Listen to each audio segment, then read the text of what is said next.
മന്ത്രിയുടെ പ്രഖ്യാപനത്തോട് ശങ്കുവിന് എന്താണ് പറയാനുള്ളത് നോക്കാം. ശങ്കുവിന്റെ വീട്ടിൽ നിന്ന് ദിലീപ് ദേവസ്യ ഇനിയും ഇറങ്ങിയിട്ടില്ല. Dileep Devasya, good evening. കുഞ്ഞിനെ അങ്കണവാടിയിൽ കൊണ്ടുപോയി വിട്ട് തിരിച്ച് വീട്ടിൽ കൊണ്ടാക്കി നിൽക്കുകയാണോ?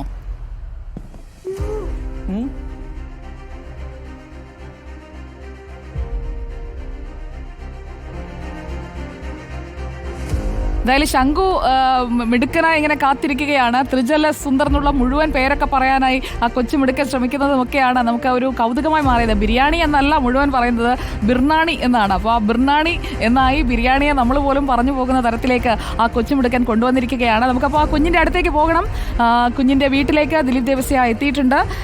നമ്മുടെ പ്രേക്ഷകരിൽ പലരും സ്കൂളിൽ ഉച്ചഭക്ഷണം കൊടുത്ത വകയിൽ കോടികൾ കടത്തിലാണ് ഗവൺമെന്റ്. ചോദിക്കുന്ന കൊച്ചിനെ ബിരിയാണിയുള്ളൂ, കരയുന്ന കൊച്ചിനെ പാലുള്ളൂ, ഭക്ഷണ മെനു പരിഷ്കരിക്കുമെന്നുള്ള മന്ത്രിയുടെ പ്രഖ്യാപനത്തോടുള്ള പ്രതികരണങ്ങൾ വരുന്നു. അവൻ ഇനി ബിരിയാണി ശങ്കുവാണ് എന്ന് സുധ പറയുന്നു.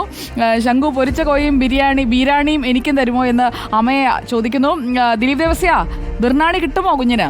കുഞ്ഞറിഞ്ഞോ മന്ത്രി ഇടപെട്ടത്? സുജിയ, നമ്മളൊക്കെ പഠിക്കുമ്പോൾ ഉപ്പുമാവ് തന്നെയായിരുന്നു. ഇപ്പം ബിരിയാണി എന്നുള്ളൊരു മാറ്റം കൊണ്ടുവന്ന ആളാണ് ഇപ്പം എൻ്റെ മടിയിലിരിക്കുന്നത്. എടാ ത്രിജലേ, സുന്ദര, ഒരു JCB ഉണ്ട് എന്നുള്ള കാര്യമാണ്. നീ വേറൊരു കാര്യം അറിഞ്ഞോ? എനിക്ക് ത്രിജലെന്ന് വിളിക്കാൻ വലിയ ബുദ്ധിമുട്ടുണ്ട്. അപ്പം ഞാൻ എന്ത് വിളിക്കണം? ശംഖു എന്ന് വിളിച്ചാൽ മതിയാ? ശംഖുവിന് ബിരിയാണി ഇനി മുതൽ കിട്ടും കേട്ടോ. അങ്ങനെ വേണ്ടി അറിഞ്ഞായിരുന്നോ? എങ്ങനെ അറിഞ്ഞു? ഇന്നലെ അറിഞ്ഞോ? അമ്പടാ, നീ ഇന്നലെ അറിഞ്ഞു ബിരിയാണി കിട്ടുന്ന കാര്യം.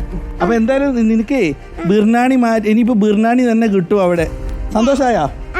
ഒരു പാട്ട് പാടിക്കുക സന്തോഷായെങ്കിൽ. അത് കണ്ണാന്തുമ്പി പാടി മതി.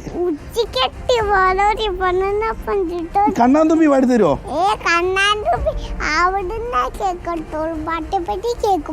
ആ പാട്ടാണ് പാടിയതിപ്പോ. നീ ഒന്ന് നോക്കിക്കേ ഈ മാമൻ. നിനക്ക് ഞാൻ ഇനി കപ്പ് കേക്ക് വാങ്ങി തരണം. അങ്ങനെയാണ് ഒരു പാട്ട് പാടി തന്നെ.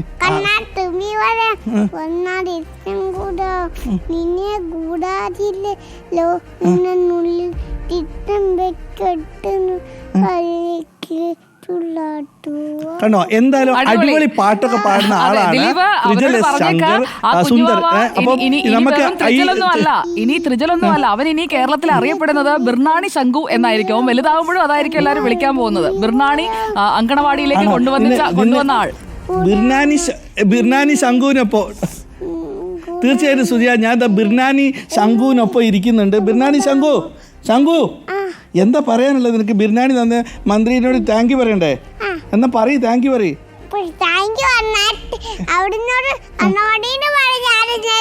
ആണോ? അംഗനവാടിയിൽ ഇനി എല്ലാവർക്കും ബിർനാണി ഉണ്ട് കേട്ടോ. ഈ വൈശൂട്ടൻ എന്ന് പറയുന്നത് ഈ ശംഖുവിന്റെ കൂട്ടുകാരനാണ്. അപ്പോൾ വൈശൂട്ടനും ബിരിയാണി കൊടുക്കണം എന്നാണ് ശംഖു ഇത്രയും നേരമായിട്ട് നമ്മളോട് പറഞ്ഞത്. ശംഖു ഈ വൈശൂട്ടന് മാത്രമല്ല, കേരളത്തിലെ എല്ലാ അംഗനവാടി പഠിക്കുന്ന ആളുകൾക്കും ഈ ബിർനാണി ഇനി മുതൽ കിട്ടുമെന്ന് തന്നെ. എന്തായാലും ശംഖുവിനൊപ്പം ഞങ്ങളുണ്ട് സുജിയ, എല്ലാവരും ഹാപ്പിയാണ്.